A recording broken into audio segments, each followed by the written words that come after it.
Hello, this is me in post-edit voiceover Ben. Just to let you know that the first sort of like 4 minutes of this sound quality is pretty crap, but then it all clears up, and that's mainly due to the fact that we had an air conditioning unit on. Okay, thanks very much. On the subject of productivity, Yes. can I be the first to congratulate you on 50,000 subscribers Cheers, on mate. Tasty Classics? That's amazing. Mad, isn't it? It's mad.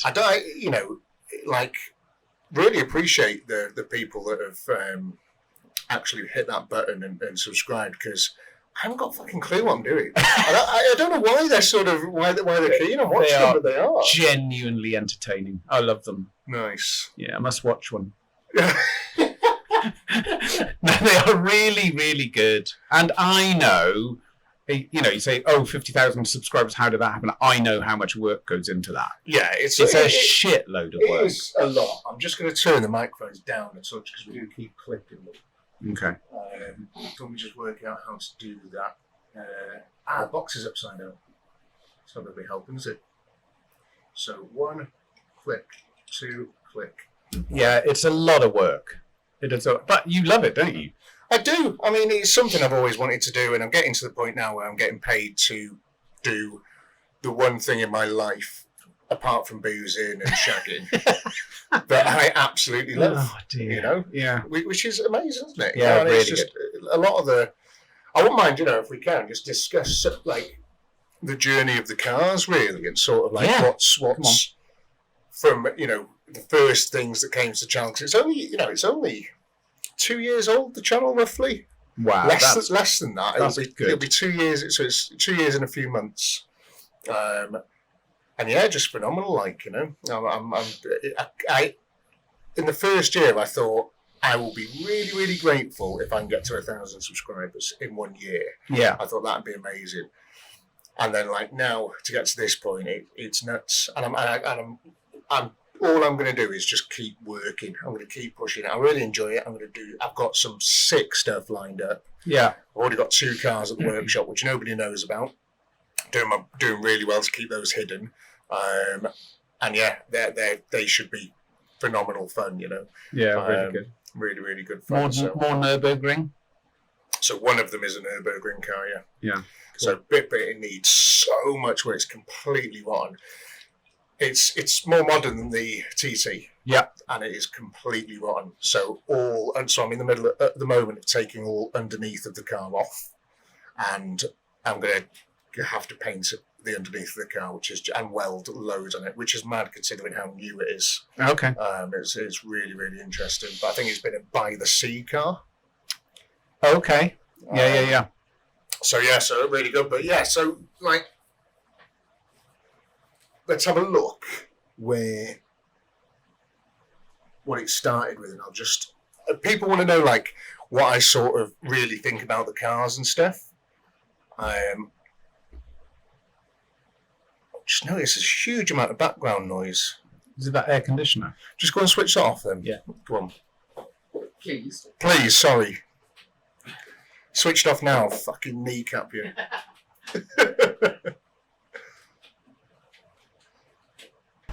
Can't be it though, that's mad.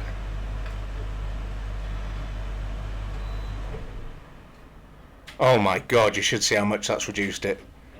Wow, that's insane. Sorry about that if you're listening. It's very hot in here, and now we'll just have to be hot. Yeah. But I hope you can now hear us a lot better. If you can, raise your hand. Right, so let's go all the way back to the beginning. And what car did we start with?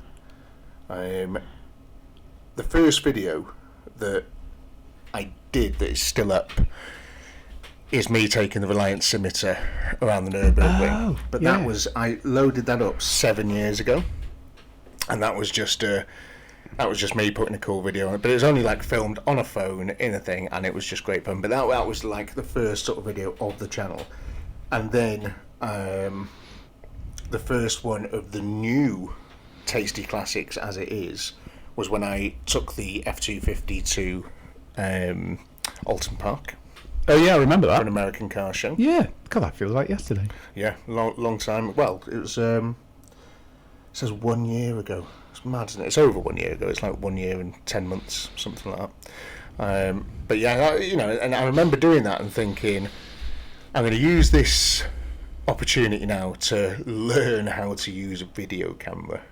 I think just my old GoPro, really old one. And yeah, it was great. And I sort of did it, filmed it. Absolutely nobody watched it, which is fine. You know, I was absolutely fine. And then I was got stuck into the Amiga, which I wish I'd started filming before because I'd already done loads of work to it, so it wasn't like all the way from the start. But Okay. got fairly into it, and then took that to the Nürburgring. So that was the first big series of videos. And quite a few people did watch those, which was pretty cool. Didn't get much traction from it at all. Didn't get many sort of subscribers from it. Then when I got back, as I was at the Nürburgring, I tried to do a deal on 2 cars that were sat at the workshop. There was Mercedes 230 CE. Oh yeah, remember that? Yeah, and the 190 Mercedes, and they've both been sat there. One for like 14 years and one for about 4 years or something. I was like, right, I want those cars. Like, so I was messaging all the time I was away. And I was like, when I'm coming back, I want to get stuck into filming a resurrection video on, one of these Mercs, or ideally both of them. And did the deal, came back, filmed that, and filmed both of them. So I did 2 separate big videos on those, getting them running. And again, at the time, nobody watched them. So it was a bit of a bomb. But for me, it was like a real sort of learning curve of like, you're just like talking in front of the camera and like trying to do things and make it interesting, entertaining and stuff. And the 230 CE, like that was a write-off. It was rotten to the core. That it rotted from the inside out, so there was no saving it at all. Like, it was completely gone. And the 190 was solid.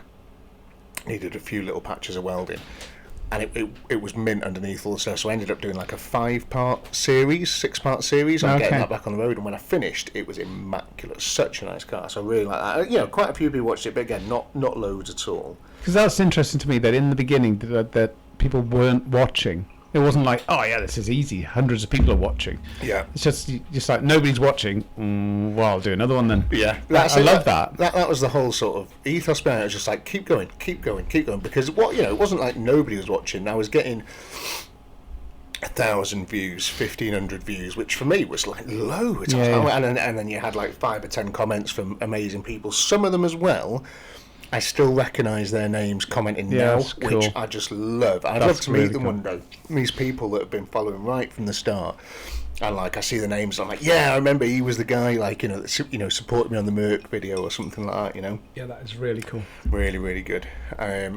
So I carried on with them, did them, and then I was looking for something. And I started doing some videos on the Mini that I was restoring, and then the F250. Yeah. But again, these were cars that were already dead far along the line, so I didn't really get any sort of views or anything for those. And then I found on Facebook Marketplace the vehicle that kicked off the entire channel, and that was the Vauxhall Rascal van. Oh yes, of course. The Vauxhall Rascal van. Yeah. Phenomenal thing. That was that Vauxhall Rascal. It's weird, isn't it, to say this sentence, but that Vauxhall Rascal van was the best thing that ever happened to me. It was all in one episode. I filmed it. It was completely rotten, and it was. I think I bought it for 800 quid. I think, and went and picked it up, and it was green. It was absolutely disgusting. It was completely unwashed and everything, which is where I sort of now get my preferred. It needs to look disgusting. Yeah, you need to pull it out of a hedge. Yeah, and then the transformation's so much more like appealing to me. Yeah. And people, hopefully watching as well, when they can see how bad it was and then how good it becomes.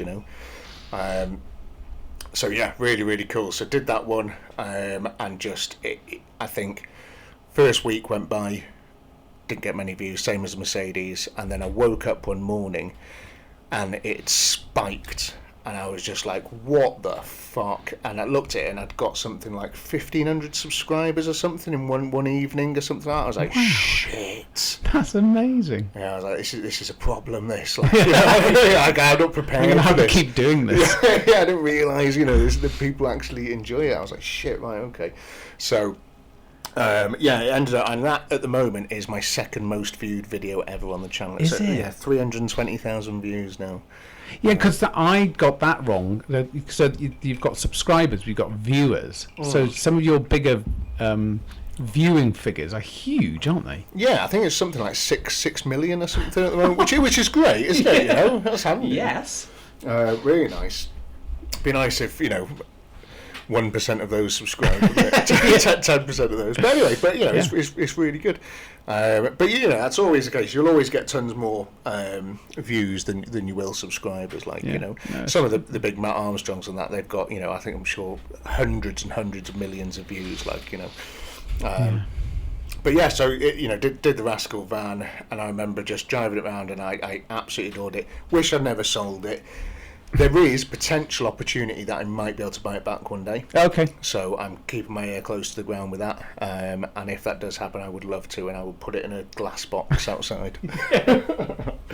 And then, so I'd done loads of videos at the time, but it was all stuff that, like, I'd had around me anyway, cars, Amiga, truck, you know, Mini and all that sort of stuff. And then I did the Porsche 924. Yeah. So that was the next car after the Rascal. And that was from Rob, who does my MOTs. Not the Rob that comes into the workshop, but Rob who does my MOTs. Rob from A51. Top bloke. And he, in his shed outside, he was like, oh, I might have something for you. And he brought it around, and this was like middle of December, I think. And he was like, yeah, I got this. And it was a red Porsche 924. Been sat there for 4 years, I think. I remember taking the mickey out of you, saying, it was Porsche with an Audi engine. Well done, mate. Yeah, with the Volkswagen van engine. And so I was like, yeah, you know, I saw it, I was just like, wow, covered in a thick layer of dust. Like, this is perfect, you know, tucked away. And I recorded this, like, I think it was about four-part series on that, of getting that back on the road, MOT and everything, loads of work. And it was just a gorgeous, gorgeous car. And it was a Christmas special, and I just remember having, like, the most fun doing it. And it was like the reveal of because the Christmas day the episode went out, where I'm driving it back home for Christmas after it had its MOT and stuff. Yeah. It was just, oh, Bit man. of Christopher. Yeah, absolutely. Yeah. Is it Christopher? Oh, is it? Driving home? Yeah. Might have to look up for that. It is Chris. Who am I thinking of? Lady in Red. Is it the same guy? Maybe. Anyway, so yeah, it's absolutely sick. And then it sort of just started to go a little bit bigger from there. So went on to Chris Rea. That's it. Yeah, Chris de Burgh's a more like old schooly, romantic one, isn't he? Yeah. So yeah, then it went to the Ambassador, which again was the Wedge. Loved that. And that was, you know, that was a phenomenal, like, video for me to do because of the note that was in the glove box. Did you ever clock on those? So there was so when I got the car, an old boy had owned it, and he was trying. So when I got the car, it was full of good parts that just hadn't been fitted, and there'd been a lot of stuff done to the car, like painting, rust remover and things like that, you know, and just sort of trying to keep it as it was until, you know, a big sort of restoration could take place. And he'd obviously parked it outside its house, and it had been keyed quite a few times, and there was a note in the glove box that he'd obviously had on the window, and it was like, please, this is my pride and joy, please don't mark it, I don't have anywhere else to park it, I'm trying to do a full restoration on this at some point, I'm just gathering more parts, they're hard to find, blah, blah, blah, all this sort of stuff. And I was like, shit. And he died. Yeah. You know, it's like, fuck, so we never got to see this car done. I was like, oh no, what a shame. Like, real shame. I remember reading it and just going, fuck, because all I wanted to do initially with that car was just get it running and driving. I wasn't going to do anything else because it needed shitloads of work. Painting and everything, like, and I was like, fuck. And I saw that, I was just like, look, it's going to be one of those cars, if I just get it running and driving, it will sit outside someone else's house. Nobody's going to restore it. It's totally It's quite niche, isn't it? Yeah, it's as Nev's channel's called, not economically viable. Right. To restore that car. It just wasn't at all. But I thought, you know what? Getting the money from YouTube to make the videos, let's spend that on the car and let's just get this thing done. And I just transformed it, man. Just turned it back to how it was, proper value. Good one, that, remember it, yeah. Real nice. So yeah, that was amazing. And then that did really well. Got loads of subs off that, and then it was Scimitar after that, mega car. Then it was Panhard. Yes. Panhard is That's my a baby. special car, that, isn't it? Yeah, that's the number one in the fleet. Well, no, the F250 is number one in the fleet. Panhard's second. Yeah. But they're both very similar up there. Somebody won a trophy with it, didn't they? Yeah, I did get a trophy for it. Yeah, trophy for what was that trophy? Most fucked car put back on the road. Really good though. Oh, phenomenal, man! I just love it. I love seeing it. I was leaning against it the other day when some guy came to pick up the Frontera, and I was just like, oh man, what a motor! Absolutely adore it. Just all the bits of it. Because it's all like sort of. I don't know, it's just time. It's like if you could visualise time, that's what time looks like to me, Yeah. Really, really cool. Really cool. Really cool. And then, so after that, the Cavalier, rock box, standard. And then I did the Tower of Power, which was nobody watched that again. I like that. Yeah, I thought it was one of the more fun videos I've done. But it was essentially me and Rob went out. We bought the Daihatsu Copen and a Citroen C4 Loeb, which I wish I'd kept because they're rare cars and I want one. And it would have been nice to take it to Nürburgring. And took them to Cadwell Park and repaired them. We did crashed. Yeah, and then crashed the Copen and then brought it back and painted it and stuff. Just a phenomenal series. But again, nobody watched it. So, and it's still probably the one with the least amount of views on the channel. Weird that. But anyway, so did those, and then the Spitfire. Loved the Spitfire, Yeah. and the thing. Yes, okay, it was a good restoration. But it's the paint job. Yeah, it's nice. What a colour. Yeah, it's so many hours, man. Yeah, I know. So but many that hours. was an amazing paint job. Yeah, I loved it. It was just, and I've got to, give thanks to the person I bought it off because they did the majority of the welding and stuff on the car, so the bodywork was ready to be filled and painted and stuff and prepared and things, cool. so I didn't have to do loads of welding on that, which was a big help. And Toby as well helped me do all the underneath. Yeah, son. Indeed, yeah. So that was really good. I've still got that knackered T-shirt. I need to get the floor painted at the workshop, so if you want a weekend's work, Yeah, it'd be up for that. just to come paint the floor again.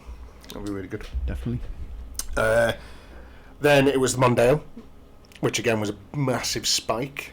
That Was really it? Yeah, it got tons. Wonder why. I think it's blue oval, isn't it? People love them. Yeah, I guess love them. people remember having them, don't they? Or yeah, blue oval. Yeah, Great cars, but that one was rotten as a pear. was it?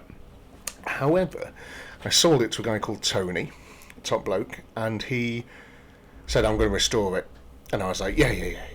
Of course you are. Of course you are. Mate. Of course you are. It's completely fucked. You'd be mental to restore it. So Tony was mental, Yeah. and he restored it. Did he? So Have you seen it since? He sent me loads of videos and pictures of him cutting out almost all of the underneath of the car. Wow. And welding in new stuff. All new sills, inner sills, outer sills, floor, strengtheners, B posts, A posts, C posts, everything. Tony Boot knows floors. what he's doing. Tony, I don't know. He You must almost need hate a his jig. wife or something. You need a jig to put it in to make sure it wasn't crabbing down the road with Yeah. that much welding. Crazy. Needed a subframe that you couldn't get, so I don't know how he got round it. Probably got one off a second hand. It's just anything. I don't know, but he did an amazing job. And the thing is immaculate, and it's back on the road. Wow. 12 months MOT, no advisories. Amazing. And I'm not sure how many hours it took him, but Yeah. a lot, I'd imagine. A lot.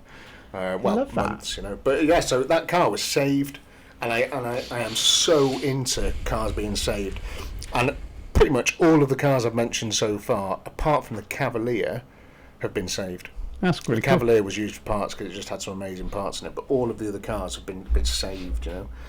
The next one didn't get saved. Rover Metro GSI. Yeah. Fucking cubed that bad boy. Yeah. What a shit little car. Yeah. There's a lot of cars that, like, I love most of the cars. Yeah. But there's quite a few of them that I have no feelings for. I'm allowed to be like, fuck this car. Yeah, You know yeah, what of I mean? course. I can't, you know, loving every single car would be completely crazy. It'd be weird. It'd be weird. Fuck that car. It was the engine was seized. It was it was a right mess. And then I got it up on the ramp, and it was just rotten as a pear again. Everything was rotten on it. Suspension didn't work. I was just like, fuck this. And then sent that away to be cubed, which is fine. And probably stripped for parts first. And then the MR2 after that, which was Good one. a gorgeous car, and I would have kept it and I would have painted it if it had a manual gearbox. Okay. But it had an automatic gearbox, and I was just like, I just don't want to put this level of time and effort and money into it unless it's got the manual. Yeah. Because I'll just get another one at one point Yeah. with a manual gearbox. And then what came after that? Oh, the Austin Vanden Plas. That was good with its Rolls Royce grille. Yeah, amazing. And you know, taking it back to see the family. That was. And I'm not like a. Hang on, what? So I'm not one Taking of it back those. to I'm see not the car family. SOS, right? I'm not sort of one of those. Yeah. You know, shows that people are like, right? Can you just look into camera number 3 and cry? Yeah. You know, I hate all that. Like, when I watch it, like, I'm like, I love it, and I'm like, no, it's so sad. He's really managed to fix Pimp it. my ride. And the odd tearjerker is nice, like the note in the Yeah, vlogs, that's you know, great. So, and with this, you know, there's a lot of there's a lot to be said for the odd tearjerker, but I'm not, you know, that's not my aim with this channel. You know, I just like to laugh more than I do cry. Yeah.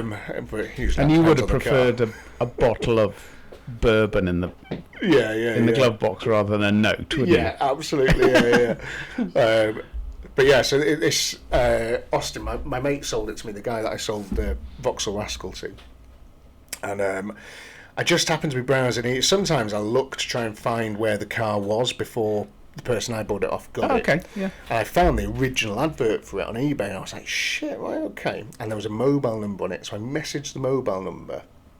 I was like, hello, I've got your car, and I'm doing a restoration for it on YouTube. Can you give me some more info, any history behind it? Because I'd like to tell people what the history is. And she came back to me just like, oh my God, incredible, so good.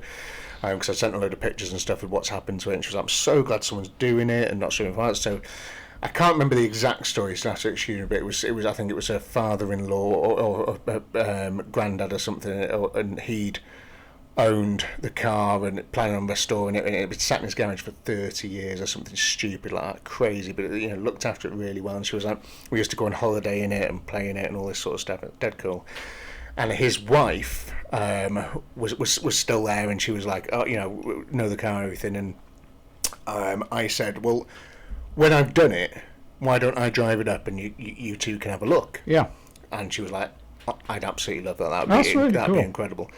So I fixed it, drove it all the way through the Peak District, which again was mega. And I tipped up at this car park, this pub, where I was going to meet them. And I think maybe 12 members of the family were there. No, really? All the family was there. And they all had photos to show me of the guy that owned it and the cars. And Did you cry? Yeah, it was proper emotional. There was a lot of hugs going on and stuff. It was really nice, really nice. That's really cool, though. Yeah, it was really, really good. So I really like that. So that was it. That holds a special place for me, that car, because I did a couple of great road trips in it, and it was such a nice car to drive as well. It just ran really well. Credit to the previous owner for looking after it and not fucking about with it, essentially. But yeah, really, really good. And then after that was the P4. That's one of my favourites. Yeah, still got that. That's up top 5. That of my current fleet. Yeah. The Viking. The Viking. The Viking. Yeah. It just feels like, when I get in it feels like if I was a car, maybe that's the kind of car I would be. Yeah. Just sort of pretty slow, but well built. You know, that's you know. And I'm sure that there's some purists out there that'll be pissed off. It's like, you can't do that to that, and you can't make it look like a racing car. Yeah, I love that. Yeah, and Joe, I've not had any shtick from the sort of owners of P4s or anything. They've all been very, you know, happy to see it, because one thing is it'll never go back to how it was without monumental amount of money and time and parts, and I think you would take more away from it by doing that than you would add on to it, you know, because it's so rough and ready. It needs to look rough and ready, you know? And so I'm planning. So I've got a load of parts in stock, and I'm gonna do another big video on it soon, where I'm gonna get that running a bit more reliably, and I would like to take it to the Nürburgring. Oh, nice. So that is, but I don't know when that's going to happen. That could be in years and years and years. I might even take it there on a trailer. I don't know. Yeah. I'm just like, that is something that I would like to do. That is cool. Maybe when I replace the Discovery for something with fucking cruise control, then I'll stick it on the trailer and take it. Yeah. But yeah, it's just such a nice car. Such a nice car. Yeah, that's really good. And the story behind it as well, it was completely fucked when I got it. It was half stripped. The engine was seized solid, and I remember just like, I'm not giving up on this. There's no way I'm giving up on it. No way. Like the Austin that I've done recently, the 1300, that engine, rock solid. It can't be moved. You know, it needs tearing down, like, which is such a shame. But the Rover, I could feel. I was like, it can't, you know, there's just something about it that I know it's going to go, like, you know. Yeah. And I just, 2 days of trying to unseize the engine, of just banging it on the start motor, using a bar, hammers, everything, and it fucking went, like, turned over. Really cool. And then, it runs like a Swiss watch. Is it a straight six? Straight six, man. Yeah, lovely. So cool. Yeah. But honestly, you go and just put a jumper pack on it, because the battery's a bit shit. But if you do that now, it'll just boom, come to life immediately. As soon as the petrol works its way down. Yeah, that's really cool. And then after that was the Rover 8. So I had a lot of Rovers, a lot of Austins, a lot of British Leyland. Yeah, I'm seeing that. Keep it all at home. Rover 820. Yeah. Always wanted to put my hands on one. Yeah. Did it. Fucked it off. Yeah. Again, I didn't fall in love massively with it. It was a nice car. It was good fun, but it was just.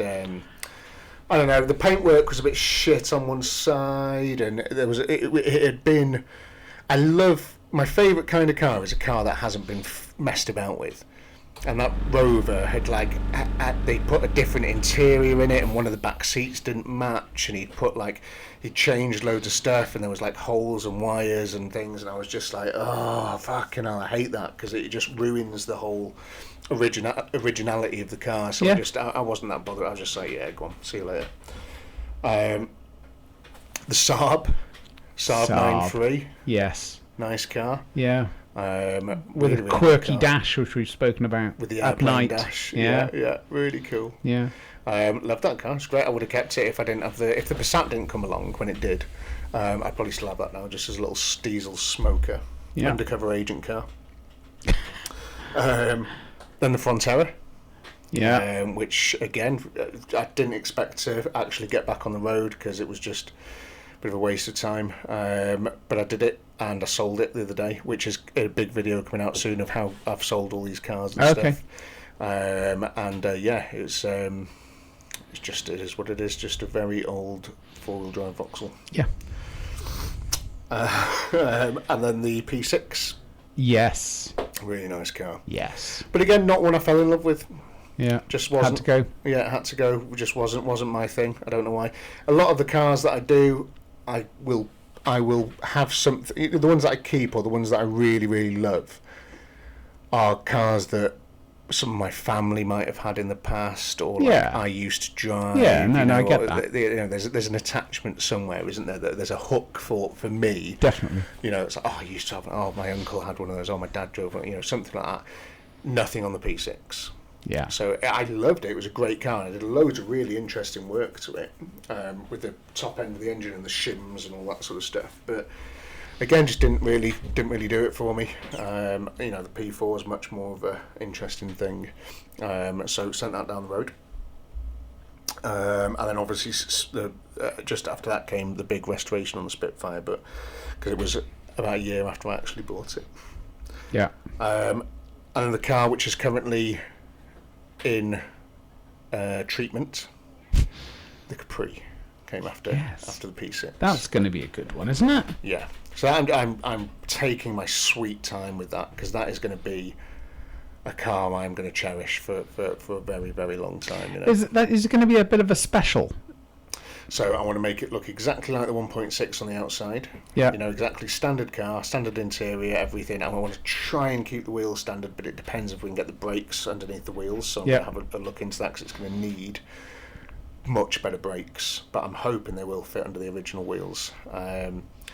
And the other thing with the original wheels is they've got quite large sidewalls on the tyre, and I'm planning to put between 300 and 400 horsepower through them. Oh, nice.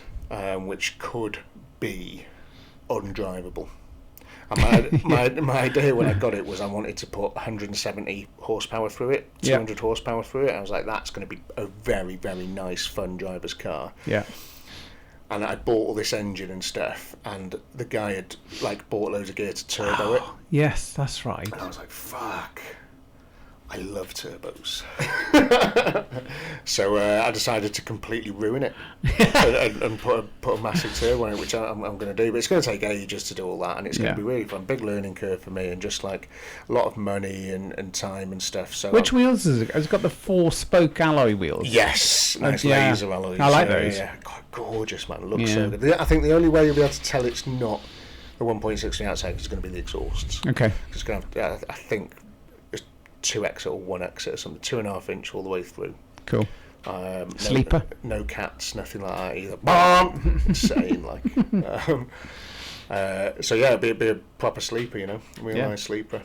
And again, I taking my sweet time with it. It needs full paint job. I've still got the driver's side A post is a bit fucked, so I still need to do a little bit more work on that. Then it needs more welding on the roof, and the windscreen surround needs the windows taken out, and proper paint job doing on it. Need to find a new bonnet for it, and then I've got to do all once, and I'm putting it through an MOT at the moment.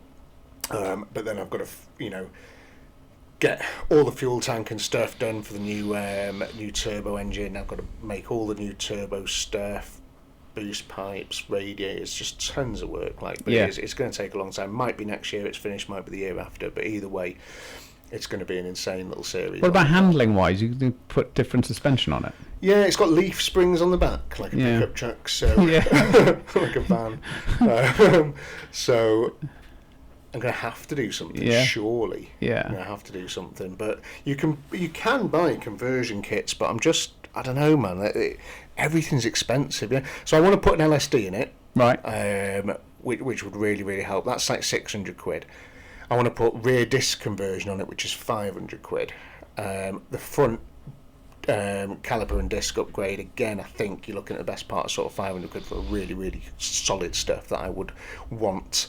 And then, you to do all the suspension again, front's not a problem at all. Nice cheap coilovers, but the back, bit of an issue.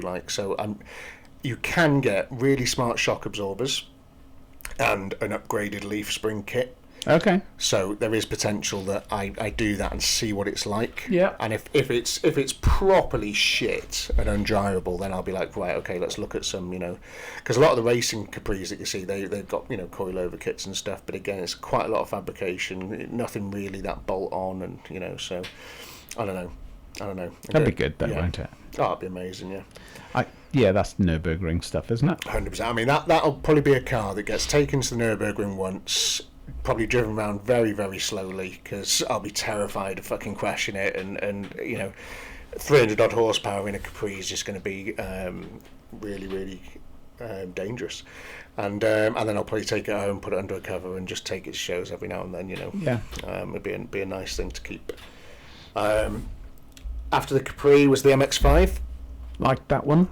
So that looked rough when you found it. Dog rough when I found it, but there might be another little episode of that soon where I just do a few little tidy up bits. I want to paint the front and back bumpers, do some tracking stuff on it and things. Steering wheel's a bit off. But that car is the car that I drive the most. Is it? It's outside my house now. It's the one that I use all the time. And you fit in it, do you? Not really. So I do, but I can't. I fucking smashed the near side rear wheel on a curb the other day because I was going sideways round a roundabout, and I can't. My knee is almost touching the steering wheel. So if I want to try and like turn dead fast, my hand stops at my knee because it can't go past. And I was like, fuck, and I couldn't quite get the turn that I wanted to. And ended up stuffing it into a curb, which was a bit annoying. But it's just, it doesn't care. It doesn't matter. You know, the car's just like, oh, you fucking stuffed me into a curb. Do it again. Do it again. Do it again. It's got all of that's in your head. Yeah. No, it loves it. I'm telling you, it loves it. It loves to live its life at 7,000 RPM, bouncing off curbs. It's Japanese, and it's reliable. And it's just the most fun car. Love the noises it makes, and it's just a really, really fun little car to drive. Rob had a Mark 1 MX-5 for a while, and he had it I think he dailied it for 4 years. And he used to do a bit. He used to go from Crewe to Macclesfield every day in it. And I remember speaking to him, just being like, "What the fuck, man? That must be a nightmare. They're fucking, it's going to be like noisy little thing." And I get it, yeah. Totally get it. It's great little daily. So keeping that. Austin 1300. Yeah. Sadly, that has now gone. Yeah. Well, you couldn't even get out of the trailer, could you? Without it falling apart in front of you. Yeah, I had to tie it to the ramp and drag the trailer out from underneath it. Yeah, while the rear subframe came off. It looked really sad. Rear subframe, rear axle completely detached from the vehicle. Had to cut the brake lines off and stuff. I was like, it's fucked. I don't want to give... I will give a little spoiler away. So that's gone and it has been replaced. So the guy that I sort of did it... I paid loads of money for a very nice classic car, 1967 car, from the place where the Austin 1300 has now gone to. And I will be doing a big resurrection on that soon, and it's much more solid and much more cool looking. And I'm hoping to get that going and do a little road trip in that, which will be dead smart. After that, Rover 25. Yeah. Bin. Get it in the sea. Yeah. Just minging. It'd been sat for 10 years with door open. Yeah. So things had made it its home. That's not right, is it? No. So I was just, I'm not bothered. Get fucking rid of that piece of shit. And then the video that has kind of put a interesting new spin on the channel is the Audi TT. Yeah. The recent one. Modern classic, and it's just reached a whole new audience, which has enabled me to today get over this sort of 50,000 subscriber mark. I've had 7,000 subscribers in the last month, majority of them from the TT, and it's almost had the same amount of views as the Rascal van in 3 weeks. Yeah, really good.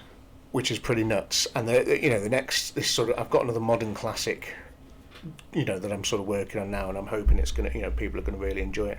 And it has made me realise that maybe some of the classic cars that I do, some of the really old stuff, are potentially a little bit too niche for people, and they're not, some people do like them, but they could be a bit too niche. But I think that a lot of people like Audi TTs, especially I like it. We considered chopping our children's legs off so they could fit in the back, so we could have it. Yeah. Because it's such a lovely looking car. Really nice car. Yeah, really nice looking. And it, like you said on the video, right colour, right wheels. Yeah, so much to be said for that. Oh, yeah.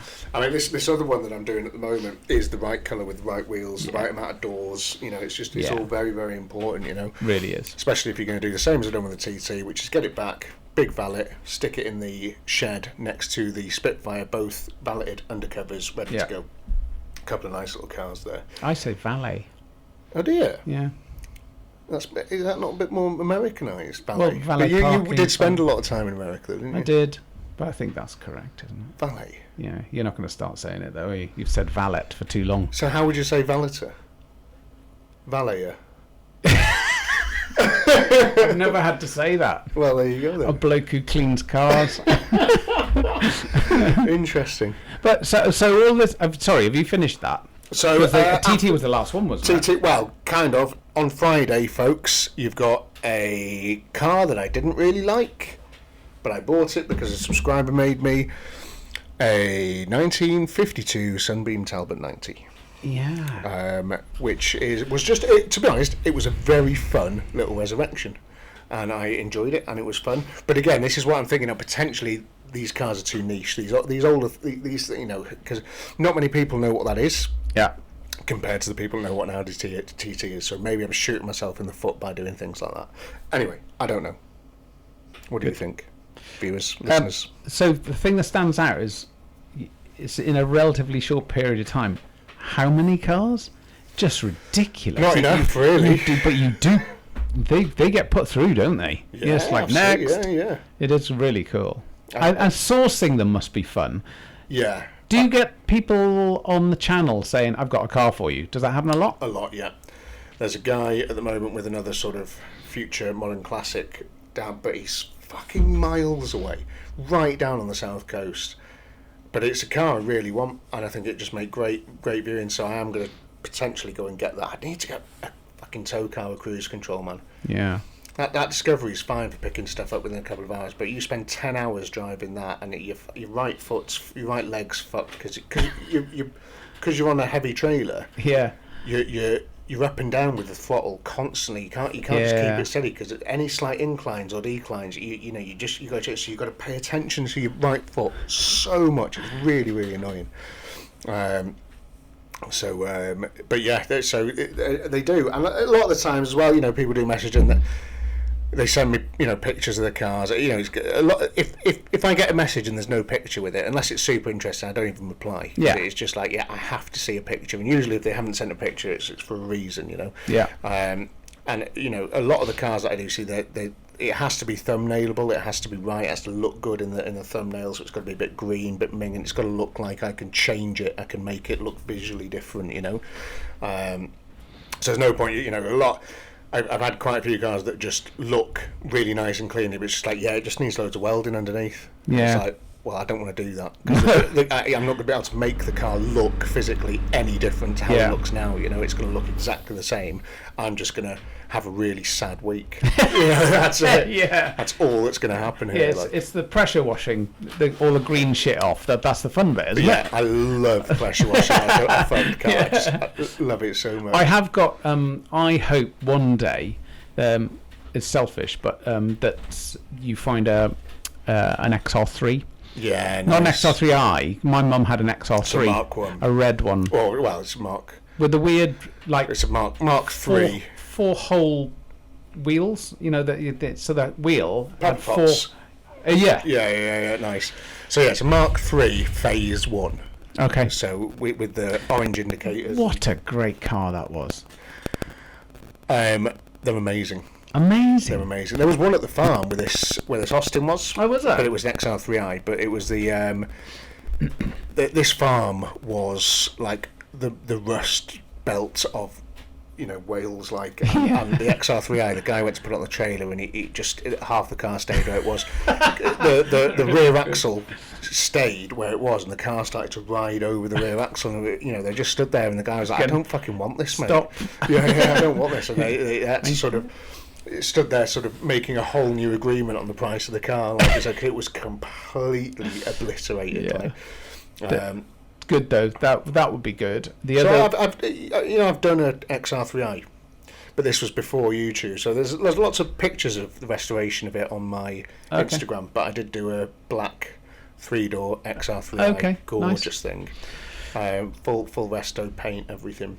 And I would love to do another one again. I had a 309 GTI, which is like the family version, but it's it was such a nice car. Oh my God. Handled so well. Peugeots, man, they're fucking dreamboats. I've not done a Peugeot for the channel, and I'm disgusted with myself for that. Yeah, because there was the whole 2 Series lot, wasn't it? Where there's a hot hatch lot. Yeah. But the 309 GTI, a white one, it was such a nice car. Really nice. God, so good. So I've had loads of Peugeot, 4 or 5 SRI. So the cars, 4 or 5 SRI took to the Nürburgring, which is great fun. Yeah. So if I could do some Peugeots, my first choice would be a 306 GTI 6. Yeah. I'd like to make an immaculate example of one of those. So that'd be really, really nice. Then I would like to do a 205 GTI. Yeah. It's the law. Yeah, it's the law. And then I would like to do a 405 MI16 Le Mans 4x4. Right. Or a 405 MI16 Le Mans or a 405 MI16. Either of those three would be cool as fuck. Yeah. And then I'd like to do a 309, like a Goodwood or something like that, you know, the green one. Yeah. Ugh. Remember that? Ugh. No, good. So Like nice, it. so nice. Great cars. I had an Opel Manta as well. Yeah, That's going a bit older again, but that was a lovely car. sick cars. Proper, you know, nice car, rear wheel drive, you know, all the business. Yeah. Really, really good. What about driving fast then? How did you learn to do that? Was that just self-taught or did... PlayStation, innit? So isn't it? Yeah. Did you have any lessons or anything like that? So, ties in nicely to, like, asking you to do the KA endurance, really. Yeah, we talked about that, didn't we? In the Which last we talked one? about in the last podcast, which Yeah. I still don't know if we're going to do, but I'm definitely thinking of something along those lines. I think, you know, the first stage is to see you go through what I did with the ARDS test, the ARDS test. Can't be tricky, can it? I think I'm so interested to see you behind the wheel of a car going fast, like. Yeah, never done that. But like, which is bizarre to me. You say fast. Well, yeah, It's all relative. it's all. No, It's slow for you. No, because it's about how far off the ground you are, isn't it? Yeah. And seeing as you're on the ground, it's going to feel fast, isn't it? Yeah. You know that. But like you know, you're sort of your fighter jet sort of piloting thing must give you an edge on someone who hasn't done that, because you're obviously going to have an ability to make decisions quickly, which is something very, very important. There's a bit of the TT video where you can see me understeering, sliding towards a very high curb. Yeah. And you can see, like, you can almost watch my eye move and then the steering wheel move. So I'm turning to go up the curb, Yeah. rather than into it. So, Yeah. so it's all little things like that which some people just don't do. You see them; they're just passengers as soon as they start to go into a slide. You know, Yeah. it's just sometimes it's unavoidable, but you need to try and negate as much damage or risk, or you know, try and get back on track as fast as you can. I think that's what you excel at, really. Yeah. And I'd like to see it. Let's do it. Let's film it. It'll be fine. It's like, you know. That'd be great, wouldn't it? Yeah. But I'd like to send you the details of it, Yeah. the ARDS test, and you can see what it's all about. Yeah, because I need to do that, don't I? Before we do the. Yeah. Oh, right. And then once you've got that as well, you know, we can do go on test days and stuff as well with the KA and get feel all nice with it. Good. Yeah, let's do that. That'll be fun. Um, So, can you get instruction then on how so, to? yeah, so this is what was one of the reasons I mentioned that, is that when I did my ARDS test, you know, in terms of like driving and stuff, like I don't think I'm like an incredible driver or anything, but I think I've You got. do. Yeah, I do. You tell me all the time. I do. That's a lie. There's faster drivers than Oh, me. yeah. Oh god, yeah, Yeah, there's no, I faster know. drivers than me. There's not many. Here we go. But like I've driven cars on the limit since I was 10 years old. Yeah. Round fields, Away from police. yeah, just just doing sketchy shit in cars for a very, very long time. Yeah.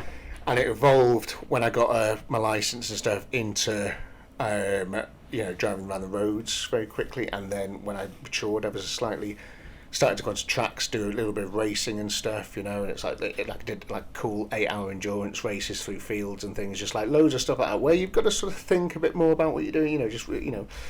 So it's always been something I've been really interested in, and I've done tons and tons of track days and loads of seat time in just. A big thing for me is in lots and lots of different types of cars. Yeah. Loads of different, and I've driven loads of different types of cars, you know, and that I feel for me has given me the ability to jump into the TT and go around the Nürburgring and people go, fucking hell, he's flying, and it's like, but it's only because I've felt comfortable with it quite quickly. You know? And let's face it, you know that track really well. don't Yeah, absolutely, and that has all come from sim racing. you? Yeah. So I've put thousands and thousands of hours into steering wheel and pedal setup on a sim racer. Have you got a girlfriend? No. I don't think those two things. I don't have the sim racer set up anymore, but I had it in my front room for 5 years. Did you? And it was my girlfriend.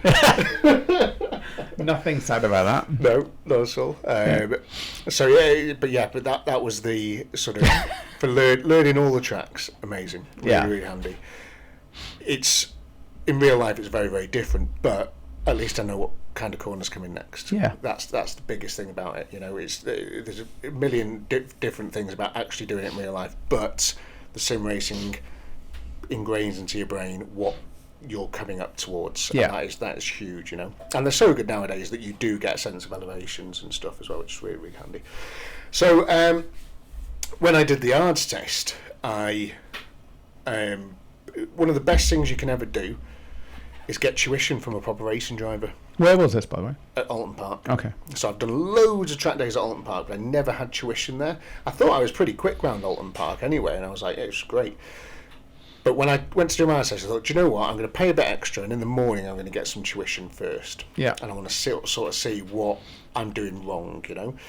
And so I went out with him, and he goes, "Fucking hell, you're the fastest guy I've ever seen in my life. He didn't, did he? There's nothing I can teach you." He didn't, did he? No. Good God, man. Good God, let me get out. So I did this morning of sort of learning with him, and it was just the best thing you could ever do. Shaving seconds, man. Because he was I think he did bits for Works Lamborghinis, racing and stuff, and just racing driver all his life. You know, really, really, you know, clued up with the Alton Park track, and you know, loads of others probably. And he took me out, and he was like, "Right, you've got to aim for that tree. Make sure you don't hit that tree. You know, but you've got to aim for it, because if you aim for that, you're going to be in the right place when you get close to it to hit the apex and make the best corner." And that's cool. Because you can't see the road because you're going up a hill, so you can't see the road, but you can see a tree. So you don't know which direction the road goes in, but you can see a tree. And he's like, "That's the road." Oh, is that up the big hill at the back? Yeah, at the back. Yeah, what's it called? Not Deer's Leap. No, oh yeah, could be. No, that's around the front. No, I can't remember. Yeah, anyway, the hill. Yeah.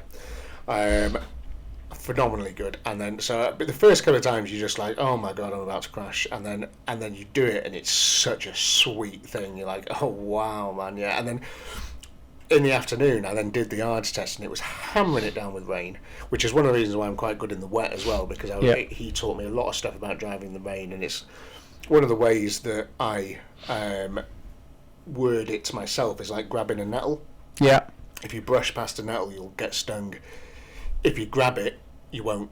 And it's a very sort of similar thing with the driving in the wet. Driving in the wet. If you do it without confidence, you're more likely to sort of slide off and die. Whereas if you go, right, I know I can, as long as I don't lift off, keep my foot in it, you know, because as soon as you lift off in a car, you're going to create an imbalance somewhere in that car. The engine's, you just, something's going to happen, and it could send you into suspension. You just got to be consistent sort of speed, consistent pace. Go, you know, you're looking at where you want to go. We're not worrying about the puddle. You're worrying about where you want to go. You know, all this sort of stuff, and you just go for it. And when I went out and did my ARDS test, it was in the rain. You've got to essentially show that you've got great pace, and if you've got great pace, you get a license. Okay. It's as simple as that. There's no test or anything. You got to learn your flags, but aside from that, it is just about your practical abilities to drive a car quickly around a track. Okay. And I remember sort of doing the laps in the rain, and I was overtaking mad shit, man. Mad shit. Just because I had this guy next to me going, no, further in, go, you know, hit the apex there, get that, do this, you know, pull that, you know, don't worry about it, faster, brake now, all this stuff, and you're like, wow, fucking hell, because well, I would think of braking so much sooner than he told me to. Yeah. And that is seconds on a lap. Yeah. You know what I mean? So all this stuff. And the other guys, no, I'm passing like mad shit that, you know, Caterhams, I'm passing, you know, Focus RS's, Skylines. What are you in? You know, Peugeot 308 GTI road car. Amazing. With nice tyres, but road car. And I was just flying around the track in the wet, like. Because that whole instruction thing's interesting to me. Yeah. Because so having learned to fly helicopters and jets, and in the US as well with the United States Air Force, my God, instructors vary. They vary So it's so interesting. much. So, like, I've had 2 instructors on different tracks, and they were amazing. But so, in the air, is it not the same? Do you not have a guy going like, "This is how you do it"? So there's different. So you start off, and it's like this is an aeroplane, and they take you by the hand, and they it's like you're normally sitting side by side with somebody, right? Okay, and all that sort. But as you go through and get better, you go into tandem seated jets. Yeah. So that the instructor sits in the back and you're in the front. So is that not every jet has got a seat in the back? Got 2 seats? No. Wow, I didn't know that. But no, some of them are single seat. So like F-35, there's only 1 seat in that. And the I think it was years ago, the Buccaneer. The first time you flew the Buccaneer. What's Buccaneer? Oh, it's an old. Is that like got like two wings? No, it's a jet. It was Royal Navy flew it off the Ark Royal carriers, but then it went to the RAF to be a sort of low-level intercept, like bomber. Not intercept, interdiction it's called, sort of like low-level. Interdiction? So to go under the radar, so very low level. Oh, nice, that's cool. And they didn't have a 2-sticker one of those, so the first time you flew that, I hadn't flown it, was you're in one. They had a side-by-side Hunter, a 2-seater Hunter, with the cockpit set up to look like a Buccaneer. But then the first time you actually flew a Buccaneer, it's like with some guy in the back, the instructor in the back, who had no stick, going, wow, yeah, a bit higher. But my point about that tree, instructors varied so much, and some of them were so cool, so calm, and really good, and gave you confidence, and a bit lower, pull harder, that sort of stuff, because there's G, all that sort of stuff. And some of them just weren't suited for it. They're very good pilots, but they weren't particularly good instructors. So interesting. So I had an American instructor, young guy. So in the United States Air Force, we had a similar thing in the RAF, but they had a thing called a FAPE, which was a first assignment instructor pilot. So he just finished training as a student, and instead of going to a frontline fighter, he stayed as an instructor. So he got re-put back in to be an instructor. So he really was like not far ahead of us, if you like, on the course. Okay. He'd done it sort of the year before, if you like. Is it just because he was like... He's very good. Yeah. They had to be good. They had to be close to the top of the class, and they just need... so many of them they have to put back in the instructor system. Wow. The RAF called them creamies, which is creamed off. You're creamed off to be an instructor to try and make it sound good, but most people are quite pissed off because they want to fly a fighter. But shit, of course, yeah. But this guy, Lieutenant Denton, I remember him well. Yeah. And it was the first time I'd ever tried formation. It was a T-37. Oh, what? Sorry. Formation. First time I'd ever tried formation. Wow. So we had the brief on it, what we were going to do, and this guy had no instructional technique whatsoever.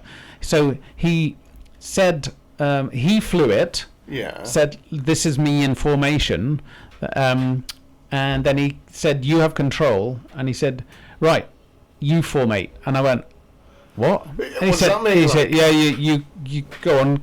Formate on that airplane in front of us, and I remember saying, "Well, if you tell me how." Yeah. So it's like zero input. It was really weird. That is odd, isn't it? Yeah, it was really strange. And there was another when I was learning to fly helicopters in a Gazelle at RAF Shawbury. Right. You have to do engine off landing. So basically, they pull the throttle back, and you have to dump the lever, so you go into auto rotation. You have to do it very quickly. What does auto rotation mean? So instead of you powering the rotor blades, the wind powers them. Yeah, it's the other way around. So instead of you, as soon as you lose the engine, you have to dump the lever very fast to make sure. Like a clutch. So you're disconnecting the engine from the. You are, but what you need to Close. do is you lower the angle of attack of all of the rotor blades, so that you can go into auto rotation. And what if you kept the amount of power that you had on when the engine was running, then the rotor blades would slow down because they've got a high angle of attack on them. Resistance. And in the end, they just go like that, and you'd be like a truck off Beachy Head. Fuck. So as soon as you hear the engine wind down in the helicopter, the first thing you do is go shit and dump the lever. So that changes the angle of attack. The what do you call them? Well, they're wings basically, the rotor blades. Rotor blades, Yeah. So there's 3 on a Gazelle, and you put that down, and then you can enter auto rotation. Well, I had this, and what we were supposed to do at the advanced end of that Gazelle course was you'd go to fly from Shawbury to Turnhill. Yeah. And you'd be flying in towards Turnhill, and the instructor would say, at some point, I'm going to fail the engine on you, and you're going to enter auto rotation. On his parachute. Yeah.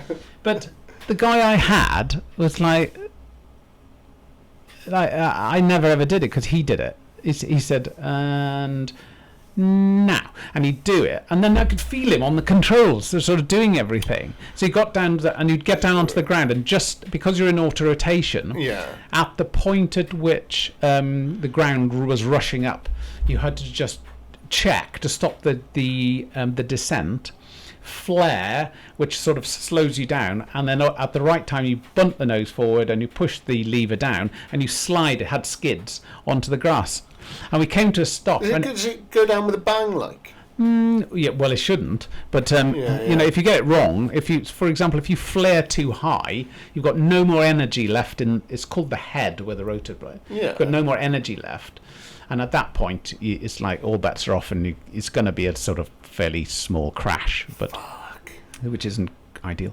But this guy was clearly quite nervous. Yeah. And we got on the ground, and he went, "Oh, well done." And I said, "Well, I didn't do it." He said, No, you did. I said, "No, I could feel you on the controls the whole time." And he went, "Oh, well, we'll go round again and we'll have another go." I never ever did it, you know. So he was obviously sufficiently nervous to think, if the student fucks this up, we're going to die. And I was thinking, yeah, but mate, come on, at some point, if you don't do it, you haven't done it. So I went up with somebody else, and the guy just had his arms crossed, and he just went, sort of. So just a couple of questions. So you're telling me, if I'm in a helicopter in the sky, and the engine fails, I don't just drop out of the sky and die. No. I can land that helicopter. Yeah. That's insane to me. Well, first of all, if it's got 2 engines, okay, it's probably fine anyway, depending on the weight. But modern helicopters. What do you mean 2 engines? Well, the other one will spin up like so the one that's failed will just obviously drop off, and the second engine will just power up to sort of like compensate. So say that both engines. I didn't even know they had 2 engines. Some of them do, yeah. Like the Puma I flew had 2. The Wessex I flew had 2. But in fact, we did on one of the podcasts. We talked about when I landed at Llandudno golf course. Yes. You know that? Yeah. Well, that's because one of the engines failed, but there was sufficient. There was too many people weight-wise. That was an old helicopter. Yeah. So the right-hand engine, the starboard engine, did run up to try and but it was still didn't have enough because there was about 6 people on board and all sorts of stuff. So I had to find somewhere to do a running landing, and that happened to be the golf course at Llandudno. Yeah. But in modern helicopters, you see these police helicopters. Do you know? Sorry to start. I just is so interested to know. Do you know anything about the engines and these things, like what they are? They're jet engines. Jet engines in the helicopter? Yeah. Wow, right, okay. Yeah, the 2 jet engines. And then they go into, it varies, but those 2 engines have a drive, and then there's a 90-degree gearing system that goes up to the... So both engines are connected. If one engine is just clutch that off... Yeah. And the other one will compensate. Again, just one of those things. Unless you know it, you don't know it. Yeah. But that is really cool. But just back to the instruction thing, it really matters. It really matters. Of course, yeah, I can imagine, especially in that sort of circumstance. But also with jets. Because if that happened to you, you'd be like, oh, what fucking lever did he pull down? Yeah. What lever was it? Shit, it's too late, we're dead. Yeah. But yeah, just being able to sort of drop the helicopter out of the sky, that's quite interesting. Yeah, that's quite cool. But I've never had any sort of car instruction off anybody that was bad. But I've seen it happen on TV, and I'm not going to name the guy who did it, but it was... and if you read between the lines, you can see it was on the Nürburgring as well. And Guy Martin, when he got instruction off somebody and immediately changed to somebody else. Oh, Guy Martin, the motorbike racer. Yeah. I love him. He's bonkers. What a great bloke. Love I'd him. love to meet him. He's such a cool guy. He's a truck mechanic, isn't he? Which he always says. Yeah. Legend. I'm just a truck mechanic. One of the things Wynne and I would really like to do, if you guys watching this and you are enjoying it, if you want to subscribe, we'd like to get cool people in, and then they can be behind the bar, microphoned up, making us drinks. Yeah. And we can talk to them and ask them questions and stuff while they're making drinks, and all get a bit boozy, which would be awesome. So I'm going to try it. I think when we blast past the sort of 1,000 subscribers mark, which we'll probably do tomorrow or something. Next year, then we'll get some people in from different YouTube channels and stuff, and different walks of life and things, and start asking them some stuff. We've had a load of subscribers recently. It's been great. Yeah, thank you very much. But yeah, so so I've never had a bad instructor, and I can just imagine, like, planes wise, that must be a real fucking nightmare. Like if you've got someone that is, and I get it, because they must obviously be a bit more nervous. Like the guy who was taken around Alton Park in the 308 in the wet. The worst thing that's probably going to happen would be if we crashed, airbags and stuff like that, and you'd walk away from it almost guaranteed. Like, yeah. And I've had some up there, is it? Well, I've had some. Yeah, I don't. I've had a few not great ones, but the majority of them are superb. Especially the ex-fast jet guys who come back to instruct at Valley and places like that. So that's after they've. So they've been there, they've been there, seen it, done it, got the T-shirt, and some of those guys. There's a friend of mine called Shep. He's just the most amazing instructor. He just knew, he always knew where we were at low level. I don't know how. Yeah.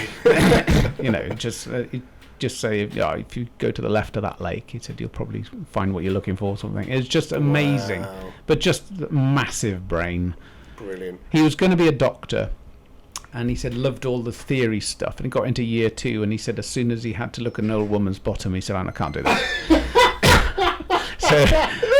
so he had like GP's size brain, but then and then he got into flying, and he was so good. In fact, he was the guy who I flew the spare for. He was this Hawk. Have we talked about the Hawk display pilot job, where the ground rush? Yeah, we have. So when you have to take them to shows. So you know what? You always take 2, because if one of them breaks for some reason, he's got another airplane to do. And a lot of the time, the second airplane, it goes into the static park, so people can look at it, and people can, when you can stand in front of it, hungover with sunglasses on, and say, how fast is it going? And go, I don't know, mate. That's fucking cool. Yeah, that's cool. That is really cool. But so he was doing a display, and we had to, 2 faux pas. Sorry if you've heard this, but it is a good story. So we had to do. It's probably on one of the podcasts that we fucking deleted. Because the audio was so shit. So we had to do 2 things. We had to end up at Exeter Airport. Yeah. To be based there. Right. He had to go off and do an air show somewhere else, over an army base, I think. But we had to base ourselves at Exeter Airport. On the way, there was a request at a village fete, to do a fly past on the way down, which is fine. So you have 2 types of. Who's requested that? Yeah, some guy has gone in. And the vicar has gone. Yeah, probably. What, why don't we ask someone if we can have an airplane? Yeah. And got. So do you mind just flying a couple of? I know it's going to cost you £500,000 in fuel, but do you mind flying past my village fete? Well, so there's a thing called the participation committee, and anybody. So it would probably be now for 2025, 2026. Yeah. You'd say, we've got an event. Is there any chance that the red arrows could fly past, or they normally say, can they do a display? And it's like, no, mate. But what they will do, so on the transiting from where they're based at RF Waddington now, say they were going to a display on the south coast at Bournemouth, their route is just all over the place, because they will do about 5 or 6 fly pasts on the way, because it's like they might as well. So they'll be in formation, and it keeps, it's an asset that belongs to the British public, isn't it? It's the red arrows. And they will do fly pasts on the way, and you'll just see them, if they're transiting on, they'll tighten up the formation, because they'll just fly in loose formation, because it's quite hard work being in formation all the time. And they'll tighten up the formation, and they'll, with about a minute to go, and they'll just put on a bit of white smoke as they whoosh over a fairground or something, or a fete. So cool. Yeah, it is really cool. That's awesome. So this guy had obviously asked for something like that, and he got us two Hawks from RF Valley. Nice. And so Shep said, well, we're going to go over the fate, and then we'll go into Exeter. It'd be funny as you do it if you accidentally just like drop a fucking bomb or something. Oh shit! Oh fuck! I thought it was the smoke. Sorry, mate. Just fucking nuked them. So there's UHF radios and VHF radios. Right. Don't ultra high frequency and variable. Very and ultra. Very good. And most people with ground held radios handheld radios on the ground, rather, on VHF, and we had VHF, so you could talk to civilian airports, things like that, with VHF, but military's UHF. But you had to, in the Hawk, you had to flip-flop with switches. So you could, most of the time, we spoke on UHF, but you could have transmit or listen to both, or you could speak internally from one aircraft to the other on VHF. So you could be listening to air traffic control, but internally says type thing. It'd come up on VHF and said, mate, just slacking out a bit and relax, sort of thing, or whatever. And you have those sort of internal conversations. So you're running into this fate. He said, go across to VHF. So we went across to VHF, but I was still not only listening on VHF, I was transmitting on VHF as well, we could talk to each other. What I needed to do was just listen on VHF to the Fate guy and not transmit. So we flip-flopped the radios. I'm overstating this, but I hope you're getting it. I understand, So essentially you can now talk to the Fate guy. Yeah. So Shep was talking to the Fate guy, but I was not supposed to be. So what did you say? The Fate What did you say? The Fate guy said... he said, so Shep said, whatever, Crudgington Fate, this is a pair of Hawks inbound for a fly pass in 1 minute. And he came back and, hello, Hawks, you're a bit early, aren't you? And I said, you need a fucking new watch, mate. Amazing. Which I thought was only going to be to Shep. So we did. So the vicar. Not another word out of him. Wow. Right? We did the fly past, then we went and joined Exeter, and back onto UHF. Wynne, we've just had a complaint from a... By the way, we flew to the second, so it was a little bit like it's your watch, not ours. But anyway, out of order. Not out of order at all. That is exactly what you should have said. And that is the kind of thing I would expect to hear from a fighter jet that was coming overhead. Then whooshed over to the second. Then we turned left, went into Exeter. That was amazing, because on the run-in, Shep said to me, just stay above me on the run-in. And what that means was... You're always alongside in very close formation, like a few feet away. But staying above me means, he's going to go really, really low. And it's shit. So I was looking down, sort of only a foot or so, but looking down on him. The ground, and as the pilot formatting on another airplane, you just stare at your reference point. The plane. Your world is that airplane. You have no idea what's going on, because that's all you care about. It's terrifying, man. It's formatting, and there'll be a that roundel has to be on that little nut there. Yeah. And then your longitudinal, you'll have another formation reference further back. Yeah. So you'll have a front, back, and an in and out. And if you're looking back and forth at these references the whole time. And of course, it moves around. So you're constantly, and then if you're a bit far back, a bit more throttle, and then a bit off, and all that sort of stuff. Constant corrections. You're working like a one-legged man in an arse-kicking contest. And so we're running into Exeter. The ground rush was ridiculous. God. We must have been at like 50 feet doing 400 knots, 420 knots. Wow. And all I can see is this, like stuff like flying past. And normally you'd expect him to peel away to the left and then climb, but he just went up. He just disappeared. So he called up Exeter, say 2 Hawks inbound for a run in and break, which is like you run in, and then but he just went up. So I thought, he's not even rolled at all. We must be so low. And so you wait 4 seconds, and then I did the same. You just snap 6 Gs. Where's the 4 seconds thing come from? Get the separation, because then what you're doing is you're turning downwind, and you've got 4 seconds separation. So he's putting his gear down, flap down, all that sort of stuff. So when he pulls up, he's got a target height. Yeah, so basically... And you have got the same target height, so you end up in the same... Yeah, 1,000 feet downwind to land on the runway. Nice. So as he just went... disappeared, and I looked forward and started counting... 4 seconds. It's like, well, if I put the wheels down now, they'd be on the grass. So cool. So anyway, but it's so funny because we came round, land, taxiing, shut down, get out. First of all, sort of, the brakes smoking on the fucking jet. People come out and they're going, oh my god, what an amazing arrival. First thing Shep says to me went, bit harsh at the fate, mate.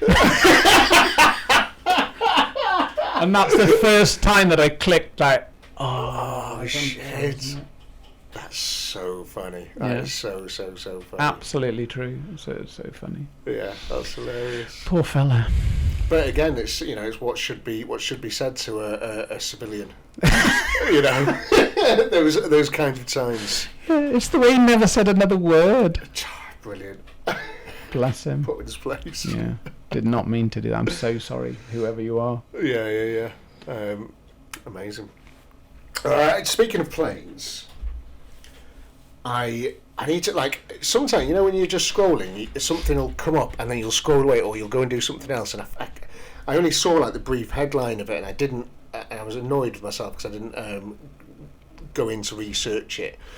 But I wanted to know if you knew anything about a new Concorde or a new do they call them supersonic or something? Yeah, supersonic. A new supersonic, passenger jet that was being developed. Not much. I have seen about it a little bit. It's a company called Boom, I think. Yes. Yeah. That was it. I mean, they've got a scaled down version at the moment. They've been doing trial testing on in the Mojave Desert or something. So I've seen that, and I've seen that. So the plan is by the end of the decade is to have another supersonic passenger aeroplane going from London to New York type thing. So how long is that? It's 2 hours, something like that? 3.5 hours. 3.5 hours. That's a game changer for big fat blokes like me who hate being on fucking normal planes. Yeah. Even trains. I was on the train to Liverpool the other day, and Aled,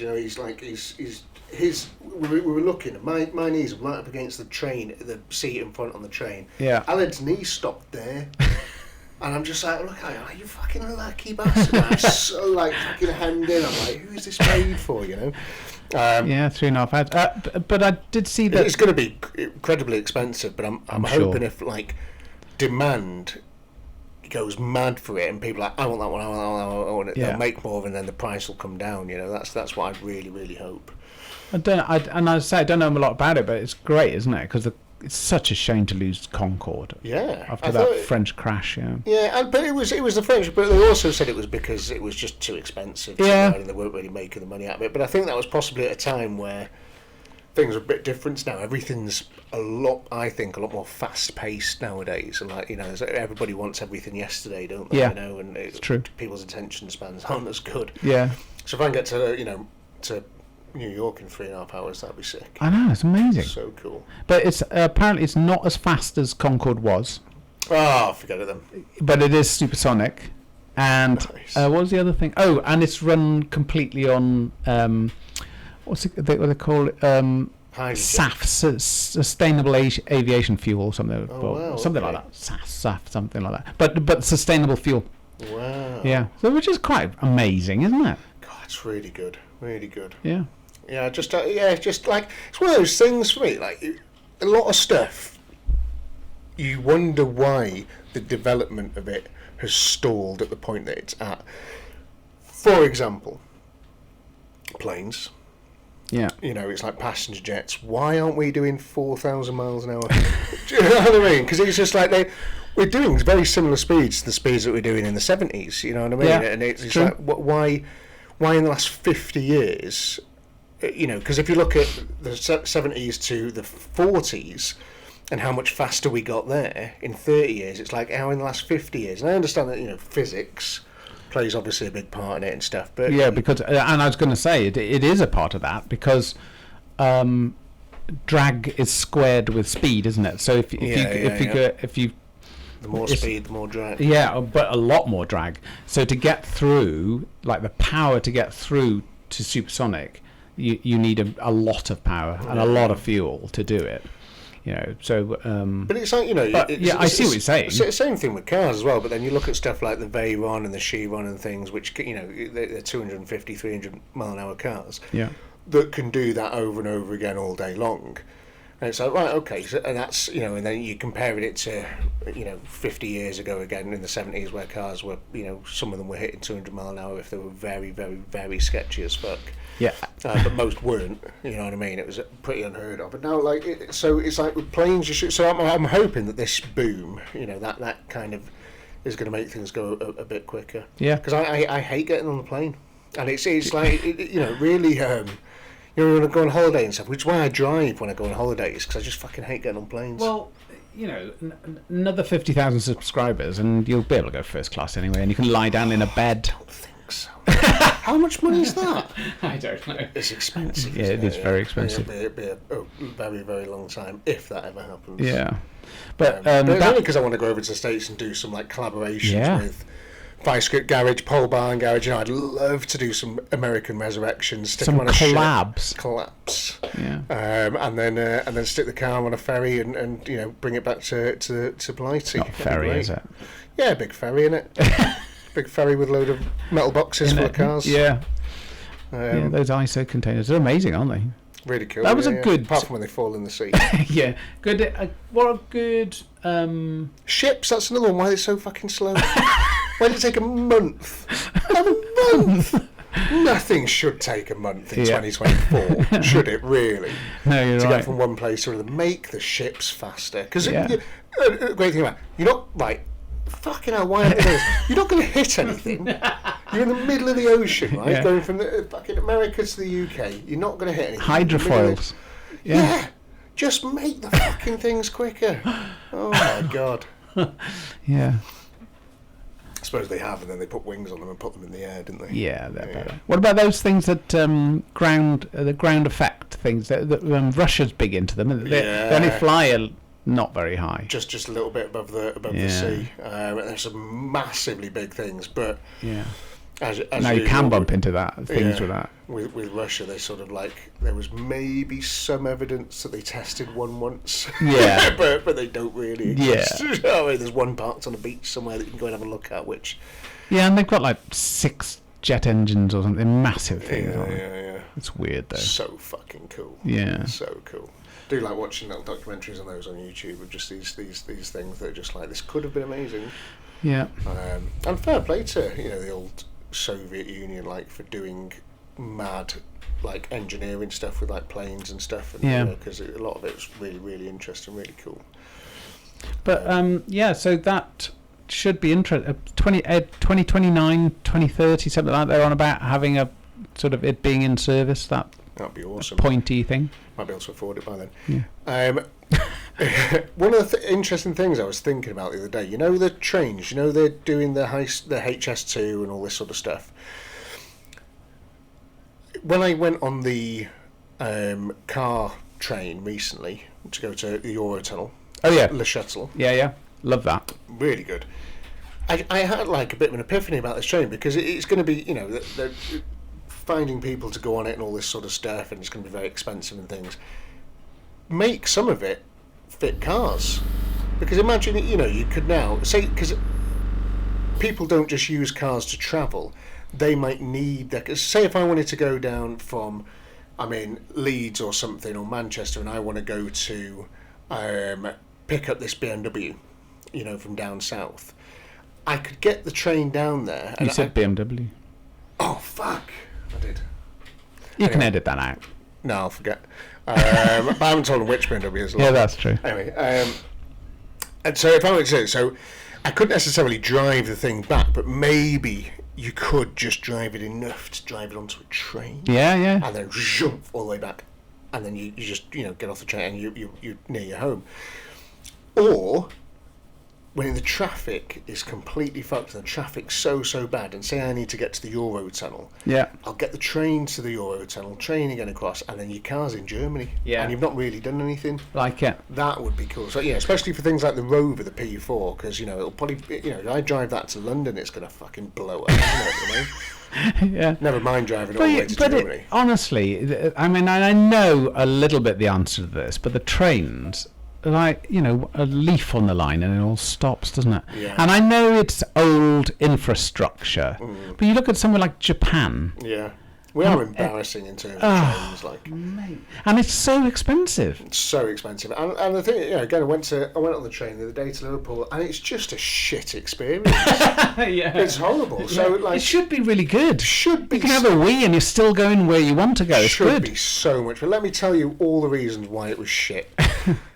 Got there, right, into the train station, and it's full of, like, fucking weirdos.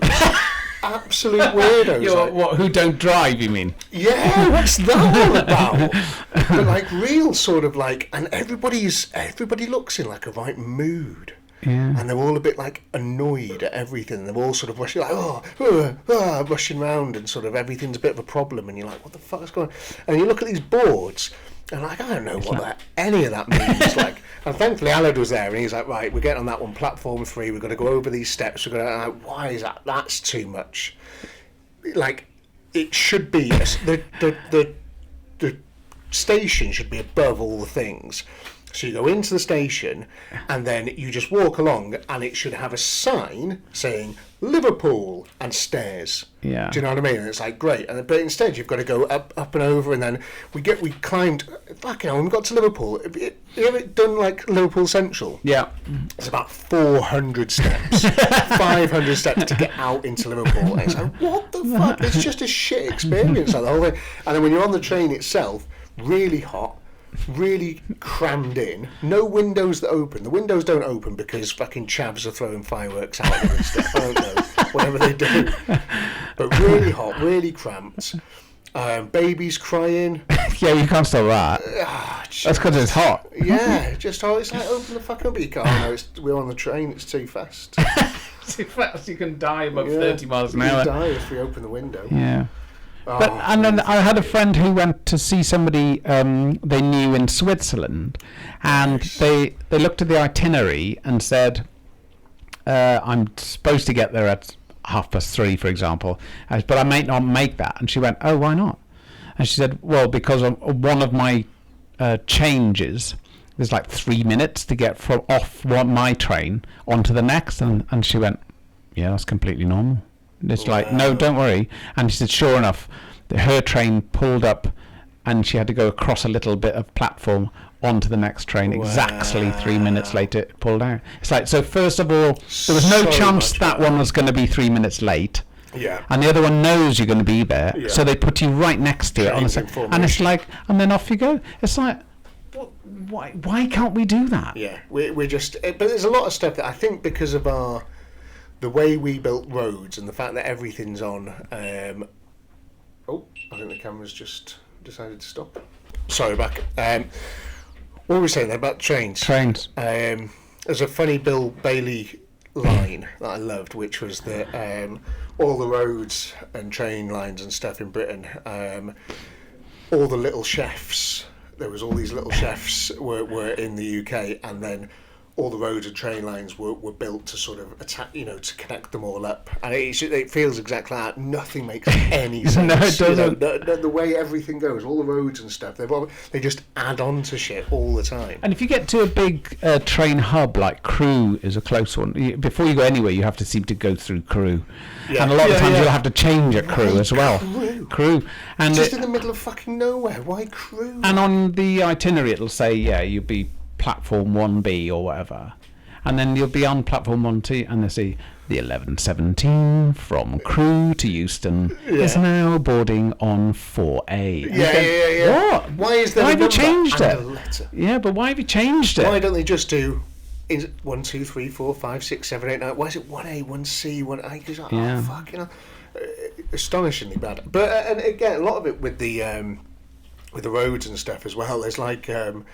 There's a great bit near Tarpley where they spent millions widening this road because the traffic was really bad, because it was like a single carriageway road, and they widened it so it's now 2 lanes on either side, and then it goes into a single track road again. It just doesn't make any sense. No. It's like, no, what you need, and then after this single carriageway goes on for maybe a mile, you then get to the motorway, and it's like, well, what you should have done is made this now new 2-lane road go all the way to the motorway. Yeah. Because what you've actually done now is nothing. You have done nothing to alleviate any of the traffic issues at all. Just gives you a bit of hope. Just gives you a bit of hope. It's like, oh, brilliant, going into dual carriageway. All that happens now is there is just a huge bottleneck where it goes from 2 lanes into one. There's a huge bottleneck, and the traffic can sometimes be like backed up, and you're just like, what the fuck? And it took them years to build it all. Yeah, brilliant. But there's loads of examples of that. It's just the infrastructure is pretty wank, and then you look at the other countries, especially driving back from Germany. I know, and France. The autoroute in France is brilliant. Mate, I did 145 mile an hour on the way back from Germany in the TT. Yeah. And everybody knew what they were doing. Nobody was in the way. The roads were quiet, they were big, they were smooth, they were fast, there was no potholes, nothing. Jump all the way, and it just, the miles just get eaten up. Yeah. Back into the UK, took me 2 hours to get from Folkestone to the other side of the Dartford crossing. Yeah. The Dartford crossing was completely blocked, just locked solid with cars. Don't forget to pay for that, by the way. I've paid for it. I wait for the letter to come through and then I pay it. £3 ago. The reminder. Yeah. Really, really bad juju. But that's another problem with picking up this other car from down there, is that I just can't. It's people go, oh no, it's only 4.5 hours down there. It's like, no, that will be a 12-hour driving day. Yeah. And like that for me, I'd rather spend 12 hours fixing a car in the workshop, or 8 hours and then get to go home and have a shower. Yeah. Come to the pub. The another train thing, which is a bit bizarre as well, because they have different sized platforms, and when they say passengers leaving the train at, I don't know, Northampton need to be in the first 3 carriages, it's like, what? Yeah, because the fucking platform's so small. I love that. It's hang on a minute. Mental. First, how many carriages are there? Yeah. Which carriage am I on now? Which do I need to? Let me get off. Am I all right? Yeah. Do I need to go further forward? Because even when you get off, sometimes you can't tell. You'd have to walk quite far back, but then there might be a wall there, so you can't. So good. Have you had much to do with ferries? Have you been to Ireland very just much? Love the ferry. Yeah. It's the ferry is the real sort of slow down, man. Yeah. You just sort of, you get on the ferry, you watch the sea go by the sea. But it's like a motorway service station that makes everybody sick.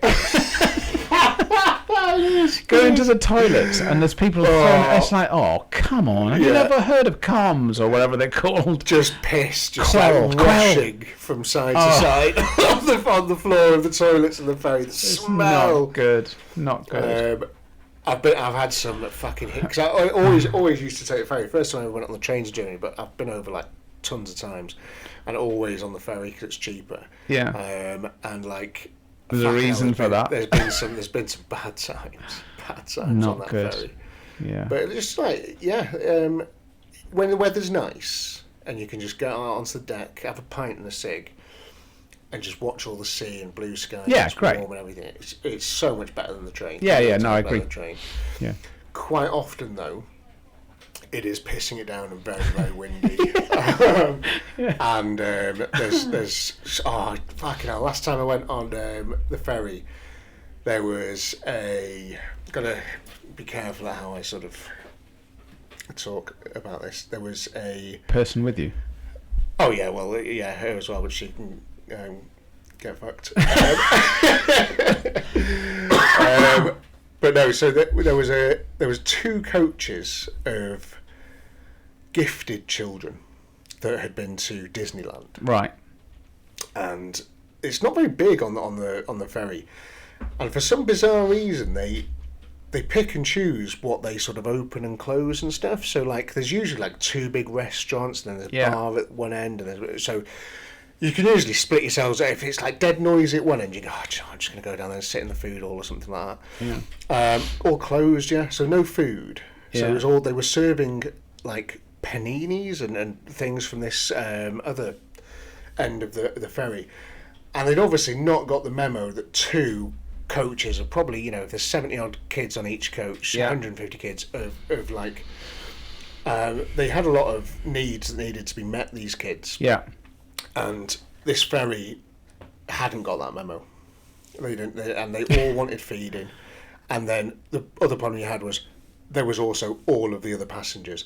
Yeah. And there was this one like Indian guy behind the counter who was just like he had to, overwhelmed. It was just, and I remember just walking in there. There was one, but there's nothing else open, and it was just must have been 200 or 300 people, 150 of which were very loud children. Yeah. All in like, Disney gear. Yeah. And they were all, they must have eaten, I don't know, maybe 5 metric tons of sugar between them before they got off. And it was fucking chaos. Which I think that last experience is probably another reason why I took the train last time. I like that. I do like the shuttle thing. It's so cool. I'm always going to... So easy. Also, I always rock up early and nearly always get on end up going on an earlier crossing. Yeah, absolutely, yeah. So, but although on the way back, I did get delayed an hour.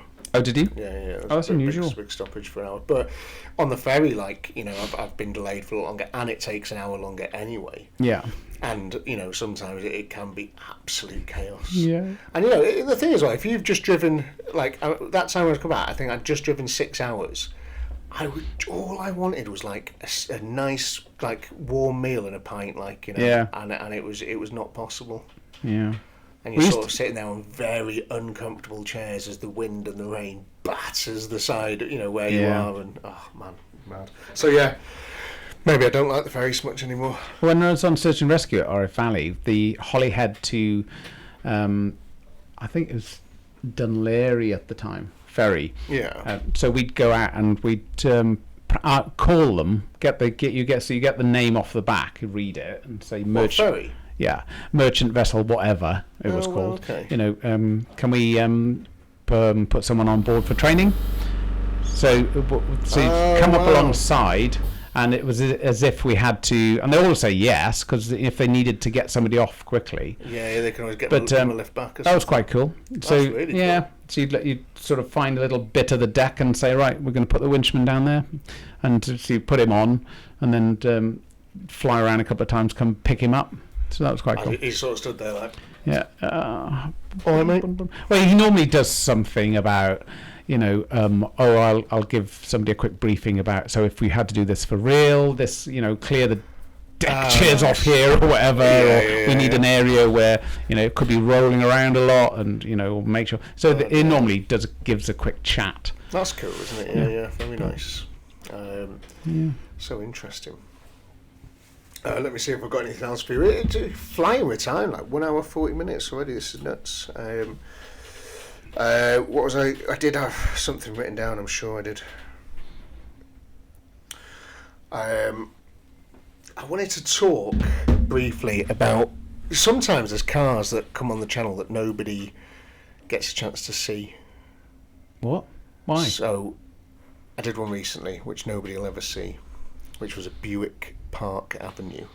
Oh, what happened to that? So sad, a sad ending to that car. But like, there's it's fun to talk about on this podcast because it's, again, there's not, it's a very different thing than the channel, so I can be a bit more honest about what sort of goes on behind the scenes on here.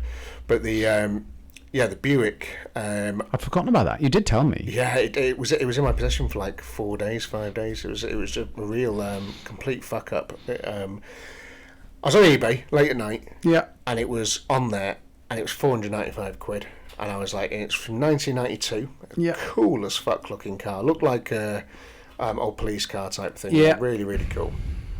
So They're Oldsmobiles, aren't they? Most of those. Anyway, go on. yeah, so I just looked at it and I was like, yeah, £495. I don't care what it's like. Bing, bid went in. I didn't even read the description, right? All I saw was Stoke-on-Trent, close, really sexy Buick, covered in moss and green and everything. Perfect. I was just like, whatever. Even if it's just getting it running and driving, that's enough, So anyway, won the auction. Nobody else bid. And I was like, fucking hell, that's mad. Like, why is nobody else bid? So I read the description. And it was like, this car's fucked. I was like, fuck's sake. But I was like, doesn't matter. I'll just get it running and driving. It's fine. Went and picked it up. Snapped my winch, getting it on the trailer because it's so fucking heavy. Got it on the trailer. Pulled it back to the workshop, and then I started the video on it.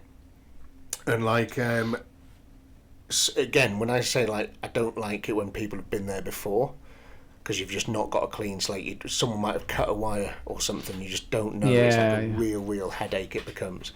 So the car was MOT in 2018 by a very, very dodgy MOT place. Okay. So it said on the MOT, outer sills, blah, blah, blah, something or other. And the person had bought new sill panels and just stuck them onto the car, not welded them at all, over the originals, over all the holes, everything, just stuck them onto the car and not even painted them or anything. So they'd gone really rusty, but they were just panels, you could pull them off and you could see underneath. So I started, as I'm filming, I started to sort of look around this thing, and in my head, on the camera, I'm like, oh, fucking hell, there's a bit of rust there, there's a bit of rust there. In my head, I'm going, wow, this car is fucked. Like, I was just like, oh my God, I was just like, I don't know what I'm going to do with this. And I started to get more into it, and like loads of annoying things, like the seats and the interior was gorgeous, but someone had slashed them. Oh, what? Someone slashed them. They were electric folding seats, moved backwards and forwards. They're gorgeous things. If they was nice, I would have probably taken that whole bench out, put it on a set of slides, and just had it as a cool little office thing. Yeah. Real smart bit of kit. But someone had slashed them. Dead weird car. Like everything about it was dead weird. So anyway, I was just working past that, got loads of stuff working. I was like, this is cool, right, let's try and fire the car up. So start motor was working, great, turning over, and I was like, right, I've got a spark, and I was like, fuck, I'm not getting a spark. So I was like, fuck, I fucked about for ages getting a spark. Finally got a spark, and spent a bit of money, new plugs in it and all this sort of stuff, and I was like, right, okay, buzzing, got a spark. And I thought, right, what I'll do, because I've not heard a fuel pump, so I was like, I'll hook my sort of fuel thing up to it. So I hooked my fuel thing up to it, and it's an injection system on this car. And I just wasn't getting anything. I was spraying stuff down, it'd fire a little bit, I wasn't getting anything. I was like, fucking hell, what's going on here? And as I was looking into that problem, you could see someone else had been there and tried to diagnose what was wrong with it before I'd done it, and that's probably why the car was laid up. So some garage has got a hold of it and tried to diagnose this fault. I hadn't been able to, and the car was just parked out. So I'm looking for it, and I'm like, no, I'll fix it. I'm fucking ace, like, I'll fix it. Got stuck into it, and there was no ECU pulse at the injectors. So the ECU, the computer, the power control unit of the Buick, wasn't telling the injectors when to spray fuel in. Yeah. So they weren't spraying any fuel in. So I hooked up tested all the injectors with secondary power, and they all pulsed fuel in, and there was everything worked, but wouldn't have been at the right time. So I can't you have to have the proper sort of setup. So this is a nightmare, and it was one of the annoying things was it was a front wheel drive V6. So not a rear-wheel drive V8, because if it was, you could have done something crazy, do what they do in America, put an inlet manifold on it, put a carburetor on it, and make get rid of every single bit of the ignition system and just put, do something like that if it was a nice little, I don't know, Buick V8. Anyway, it wasn't, so couldn't do that. So I'm there fucking about with the injectors, can't get a pulse or anything, checking loads of wire, and it ended up just being really boring, because I was going right, and this wire that goes to here, yeah, we've got continuity, yeah, we've got continuity this way, yeah, we've got, and there's you can only make it interesting for a short amount, so I'm just like, this is fucking doing my head in.